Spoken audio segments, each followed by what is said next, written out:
किसका? प्रभु का। जय गुरुदेव नाम किसका? प्रभु का। जय गुरुदेव नाम किसका? प्रभु का। प्रभु का पावन नाम, जय गुरुदेव। मालिक का प्यारा नाम, जय गुरुदेव। समय का जगाया हुआ नाम। जय अब गुरुदेव। विश्व में शांति कौन लाएंगे? जय गुरुदेव। मानव धर्म की स्थापना कौन करेंगे? जय गुरुदेव। सत्ययुग कौन लाएंगे? जय गुरुदेव। आगे आने वाले संकट मुसीबतों में रक्षा कौन करेंगे? जय गुरुदेव। 84 नरकों से कौन बचाएंगे? जय गुरुदेव। जीवात्माओं को निज धाम कौन पहुंचाएंगे? जय इसलिए गुरुदेव। प्रेम से बोलो जय बाबा गुरुदेव। जय गुरुदेव जी महाराज का कहना है। शाकाहारी रहना है। बाबा जय गुरुदेव जी महाराज का कहना है। शाकाहारी रहना है। संकट से यदि बचना है, शाकाहारी रहना तन है। मन को करता कौन खराब? अंडा मछली मांस क्या शराब। खा पी कर हुए खराब? अंडा मछली मांस क्या शराब। खाने से होगी भलाई? रोटी सब्जी दूध मलाई। हिंदू मुस्लिम सिख ईसाई, शाकाहारी हो जाओ भाई। बाबा जी की अर्जी है। आगे आपकी मर्जी है। जय गुरुदेव। जय गुरुदेव।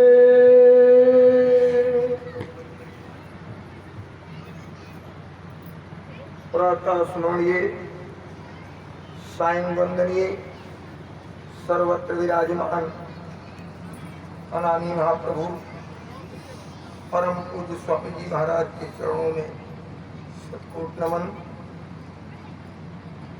प्रेमी गुरु प्रेमी स्नेह मिलन सम्मेलन में पधारे हुए समस्त गुरु प्रेमी भाई बहनों, धर्म प्रेमियों, माताओं, बुजुर्गों एवं प्यारे बच्चों, सबको हमारा सादर सप्रेम जय गुरुदेव। जय गुरुदेव।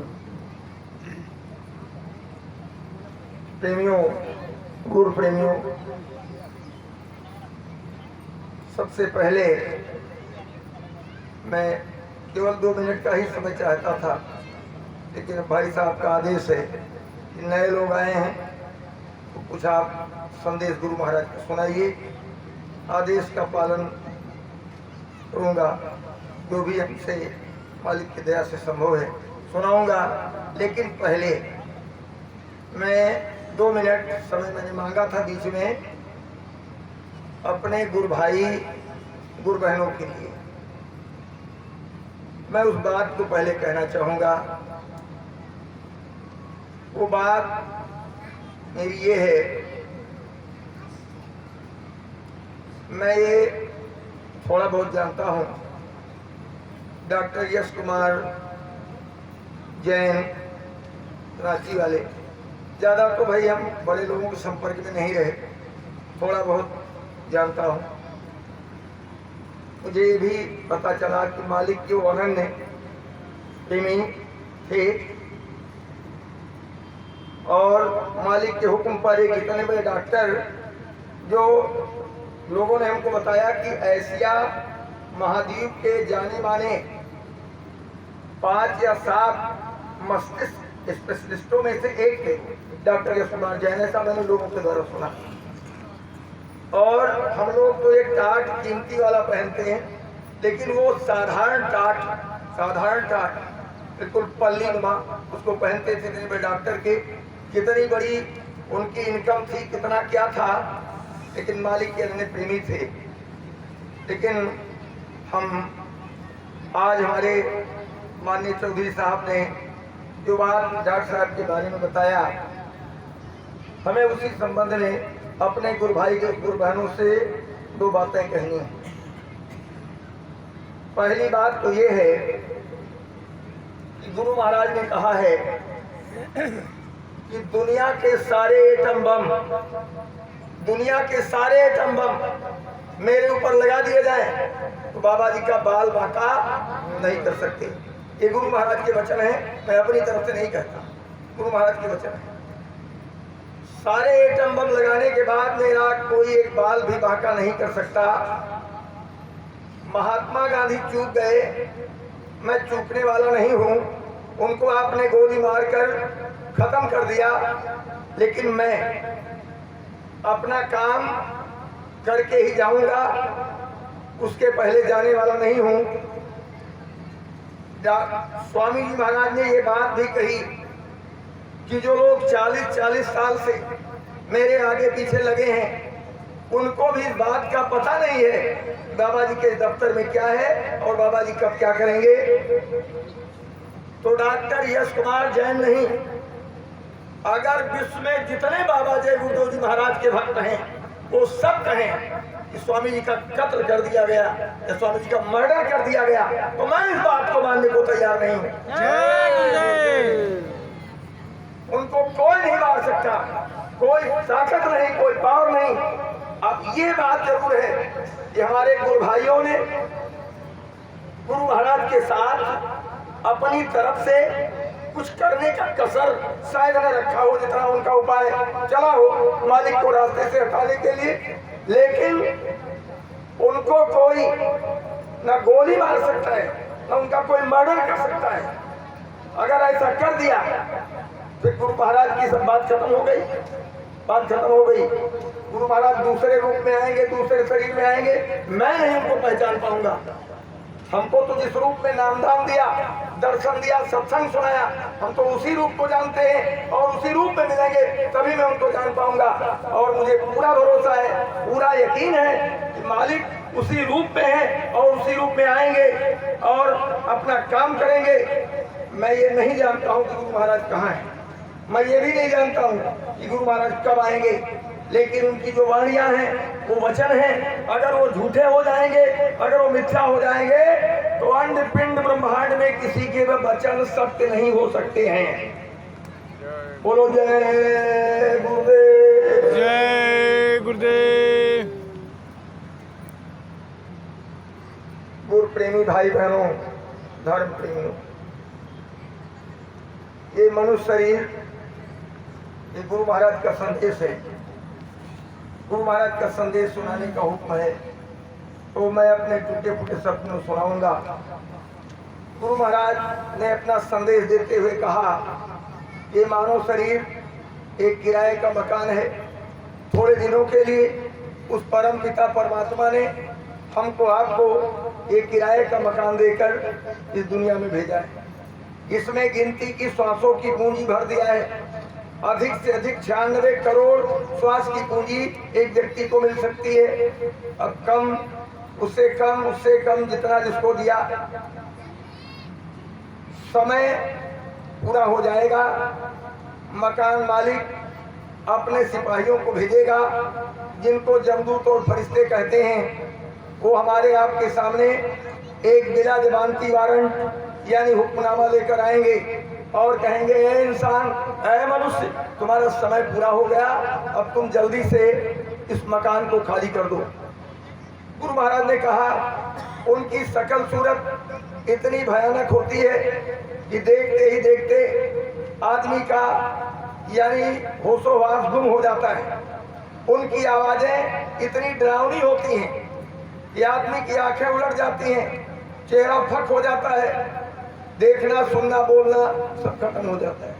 जब उनके कहने पर हम लोग इस किराए के मकान को खाली नहीं करेंगे तो फौरन हम ट्रेन में रहें, बस में, सड़क पर, चारपाई पर, बिस्तरे पर, मंदिर में, मस्जिद में, चर्च में, गुरुद्वारे में, देश में, प्रदेश में, जहाँ भी होंगे वहीं हमको पटक कर और हमारे सीने पर सवार हो जाएंगे।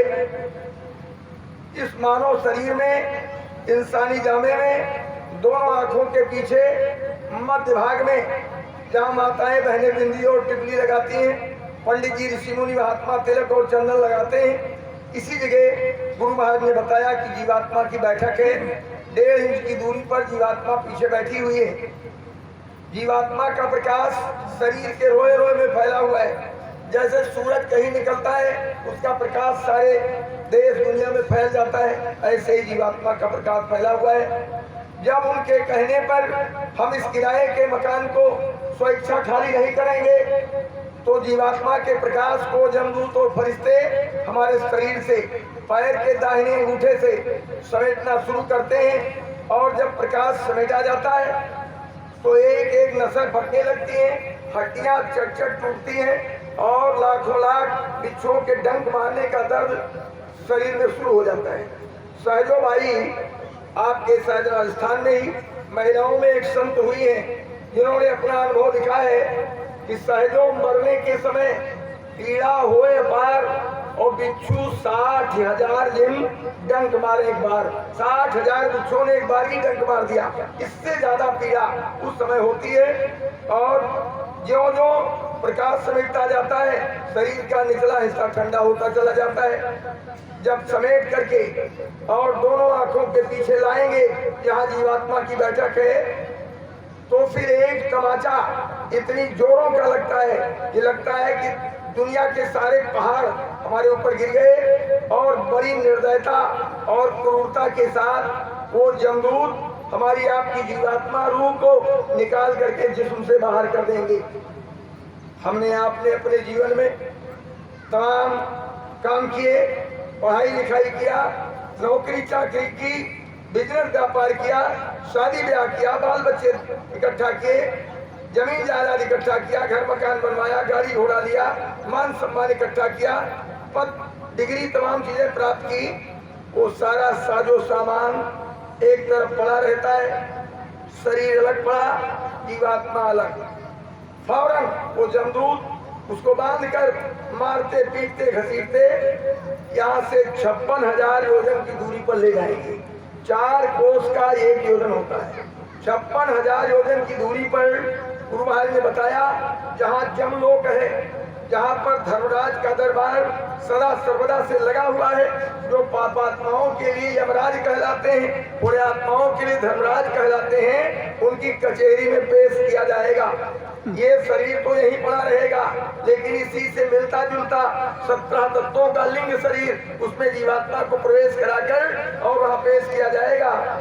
वो हमसे आपसे पूछेंगे, यह इंसान है मनुष्य, जब तुम माँ के गर्भ में उल्टे लटके थे और करोड़ कंदन कर रहे थे, जब बच्चा माँ के पेट में आता है, ये जब पिंड 5 महीने 10 दिन का बनकर तैयार होता है तो जीवात्मा को लाकर प्रवेश करा दिया जाता है।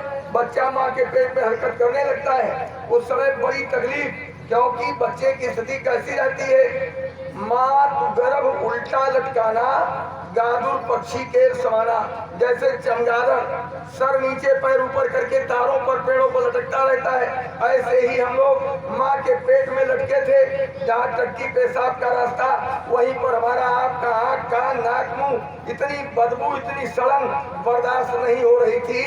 और उस अंधकार भरी कोठरी में हवा वहाँ पास नहीं होती, बच्चा बहुत छटपटाता है, व्याकुल होता है, बच्चा बच्ची कोई भी हो। तब जब बहुत रोता है, करोड़ क्रंदन करता है, तो माँ के गर्भ में ज्योतिष स्वरूप में 3 लोक के मालिक का दर्शन होता है। आकाशवाणी ब्रह्मवाणी वहाँ सुनाई पड़ी। हमने आपने सबने प्रार्थना किया, अब प्रभु कृपा करो यही भांति, और सब तजी भजन करब दिन राती। आए प्रभु, मुझको इस नरक कुंड से बाहर निकाल दो। अब मैं दुनिया में जाकर और कोई काम नहीं करूंगा, किसी जानकार की तलाश करूंगा, उससे रास्ता पूछूंगा आपके पास पहुंचने का। और जब रास्ता मिल जाएगा तो दुनिया के सारे कामों को छोड़कर आपके पास पहुंचने का उपाय करूंगा, भजन करूंगा। हमारी आपकी प्रार्थना को मालिक ने स्वीकार किया। समय पूरा होते ही हम आप बाहर आ गए। जब आए तो चिल्ला रहे थे, कहें की आवाज कर रहे थे, कहाँ आ गए, कहाँ आ गए, कहाँ आ गए। क्यों? क्योंकि अब बाहर की हवा उसको कांटों की तरह से छेदती है। अंदर में जो ज्योतिष स्वरूप में भगवान का दर्शन हो रहा था, जो आकाशवाणी ब्रह्मवाणी सुनाई पड़ रही थी, वो छूट गया। उसके लिए बच्चा रो रहा है, वो माताएं बहनें ताला और थाली बजाती हैं। एक चिराग जला के रख देती हैं। बच्चा उस बाजे की आवाज को बड़े गौर से सुनने की कोशिश करता है, चिराग की रोशनी को ध्यान से देखता है, रोना कम कर देता है या बंद कर देता है। क्यों? क्योंकि वो समझता है कि जो चीज हमें माँ के गर्भ में मिल रही थी फिर मिलने लगी, जबकि ये सब नकली था, बनावटी था। धीरे धीरे वो असली को भूलता गया और नकली में फंसता गया। जब बच्चा थोड़ा बड़ा हुआ तो मात पिता बालक ही बुलावे और उधर भरे सोई जतन सिखावे। माता पिता बच्चे को बुलाते हैं, ये पेट कैसे भरेगा, इसके लिए चलो स्कूल में नाम लिखवा दें और वहाँ पढ़ाई करो, फिर ट्यूशन लगवा दें और पढ़ाई करके फिर नौकरी करो, बिजनेस करो और रुपया कमाओ, शादी ब्याह करो, बाल बच्चे इकट्ठा करो, ये सब पाठ पढ़ाया जाता है। तो बालापन हंस खेल गवाया, शादी ब्याह हो गया, जवानी त्रिया साथ और वृद्ध भयो कफ कंठ निरोधो। लड़कपन खेल कूद में गया, जवानी मौज मस्ती में गई, जब बुढ़ापा आ गया तो वृद्ध भयो कफ कंठ निरोधो। अब कफ ने गले को चारों तरफ से घेर लिया। जनरेटर चालू करो सब। जय गुरुदेव, जय गुरुदेव। तो जब वृद्ध हो गए, कफ ने चारों तरफ से गले को घेर लिया और कमर झुक गई, श्वास फूलने लगा, खांसी आने लगी। अब न हम किसी ऋषि मुनि महात्मा की तलाश कर सकेंगे, और अगर मान लीजिए कोई मिल भी जाए और कोई साधना का तरीका बता दे तो अब हमसे बैठा नहीं जाता, घंटे 2 घंटे बैठकर साधना नहीं कर सकते, धन भी नहीं कमा सकते कि ऐसे महापुरुषों की कुछ धन से ही सेवा कर दी जाए। तन भी मजबूर हो गया, थक गया, तन से भी कोई सेवा नहीं की जा सकी, तो न तन से किया, न मन से किया, न धन से किया। आए थे हरिभजन को, ओटन लगे कपास, दिवस गवाया खाए कर, रैन गवाई सोए, और हीरा जन्म अमोल था, कौड़ी बदले जाए। कौड़ियों के बदले में हमारा आपका ये अनमोल हीरा मानो शरीर चला गया। और जब हुक्मनामा आ गया कि खाली करो तो हम घबरा गए। तो जब वो ले जाएगा और पूछेगा कि आपने माँ के गर्भ में ऐसा वादा किया था, आपने उस वादे के मुताबिक कौन सा काम किया, तो हमारे आपके पास कोई जवाब नहीं होगा। क्यों नहीं होगा? क्योंकि हमें आपको उस समय कोई याद नहीं रहेगा। कैसे नहीं याद रहेगा? जैसे अभी हमसे कोई पूछे कि आज के 50 साल पहले आपने कौन कौन से काम किए, 60 साल 70 साल पहले क्या किया, 40 साल 20 साल पहले क्या किया, तो हमारा आपका उत्तर होगा कि सारी बातें याद नहीं है, कुछ याद है बाकी भूल गए। जब अभी भूल गए तो फिर मौत के बाद कुछ याद रहने का कोई प्रश्न नहीं। भाई बहनों, परम पूज्य स्वामी जी महाराज ने कहा कि जिस दिन लड़के की उम्र 5 साल की और लड़की की 7 साल की हुई, उसी दिन से एक जमदूत, एक फरिश्ता कंधों पर बिठा दिया गया, जो एक ऑटोमेटिक कैमरा जो कभी बंद नहीं होता, कभी खराब नहीं होता, उसको ले करके हमारे जीवन की पूरी वीडियो फिल्म तैयार करता रहता है। कब हमने क्या किया, अच्छा किया, बुरा किया, जो भी करते हैं सब तैयार करता है। वो फौरन वहां पर हाजिर होगा और पूरी वीडियो फिल्म दिखा देगा, 5 साल और 7 साल की उम्र से लेकर मरने तक। उसके पहले 5 और 7 के पहले जो हमने किया, अज्ञानता में सब माफ है, लेकिन उसके बाद माफ नहीं। अब वो बात अलग है कि महापुरुष मिल जाए तो वो सारे कर्मों को जला देते हैं, माफ कर देते हैं, लेकिन जिनको कोई सदगुरु महापुरुष नहीं मिलेगा तो उनके सारे कर्म निकल कर आते हैं। और जब आए तो देखा तुमने कितना मांस खाया, कितनी मछलियां खाई, कितने अंडे खाए, कितना शराब पिया, कितनी चोरी की, कितनी डकैती डाले, कितने कत्ल किए, कितने झूठे मुकदमे लड़े, कितनी झूठी गवाहियां दी, कितनों को धोखा दिया, कितनी बेईमानी की, और कितने बेजबान बेगुनाह निरीह पशु पक्षियों को काटा और मारा।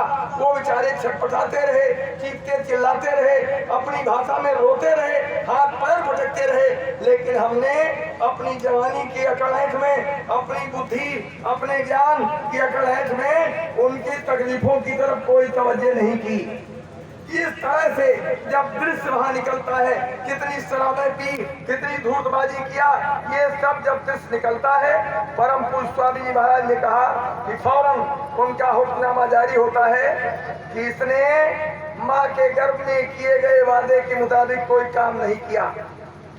हमने समय समय पर तमाम यानी शक्तियों को भेजा, उन्होंने जगह जगह अपने संदेश दिए, उपदेश दिए, उस पर सुनकर कोई तवज्जो नहीं की। वो महात्माओं ने तमाम गीता, रामायण, पुराण बाइबिल, धर्मशास्त्र बनाकर छोड़े, उनको भी पढ़कर उन पर कोई तवज्जो नहीं किया। पर पीड़ा हिंसा जीवन भर लादा पाप शरीर, जीवन भर हिंसा हत्या करता रहा, पाप कर्म करता रहा। अब इसको ले जाओ 1 करोड़ वर्ष तक काटने वाले नरक में। परम पूज्य स्वामी जी महाराज ने कहा कितना बारीक बारीक काटते हैं कि दुनिया की कोई मशीन उतना बारीक काट नहीं सकती। काटना और जोड़ना लगातार 1 करोड़ वर्षों तक कितनी दर्द, कितनी पीड़ा बयान नहीं हो सकता है। फिर वहां से निकाला तो कहा 1 करोड़ वर्ष तक जलाने वाले नरक में। कहा कि बड़ी बड़ी भीषण प्रचंड ज्वालाएं जैसे जमीन से आसमान को छू रही हो, इतनी बड़ी बड़ी ज्वालाओं में वो निर्दयी जमदूत लाखों लाख मील लंबी लकड़ियों पर जीवात्माओं को टांग कर जलाते रहते हैं। हाय बचाओ, हाय बचाओ, हाय बचाओ, चारों तरफ चीख चिल्लाहट मची रहती है। लेकिन वहां किसी की स्त्री मदद नहीं कर सकती, किसी का पति मदद नहीं कर सकता, किसी का बाप वहां मदद नहीं करने जाएगा, किसी का बेटा नहीं जाएगा, कोई इष्ट मित्र, नातेदार, रिश्तेदार, अड़ोसी पड़ोसी, कोई किसी की मदद नहीं कर सकता है। कोई वकील वहां बहस नहीं कर सकता, कोई रिश्वत और सिफारिश नहीं कर सकती।